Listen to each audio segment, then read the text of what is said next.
Assalomu alaykum o'rtoqlar, iltimos videoni oxirigacha ko'rib menga yordam qilib yuboringlar. Instagramda status akkauntga kirganimda menda 4 ta narsa ko'rsatyapti. Uchalasida zеленый галочка ko'rsatyapti, bitta monetizatsiya degan joyda желтый undov ko'rsatyapti. Nima qilsam bo'ladi? Kim nimani tushunsa kommentariyaga yozib yuboringlar. Запросить проверки ham qildim. Stabilniy присутствие degan joyda ikkita edi, bittasi yo'qolib qoldi zaprosить qilganimdan keyin.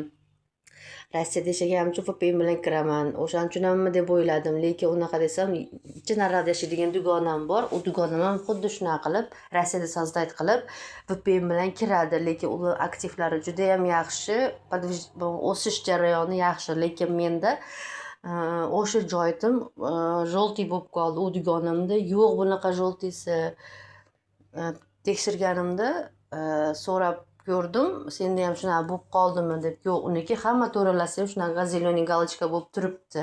Kim nimani tushunsa iltimos kommentariyada yozib qoldiringlar, qanday qilib yo'q qilsam bo'ladi o'sha joyini to'g'rilab.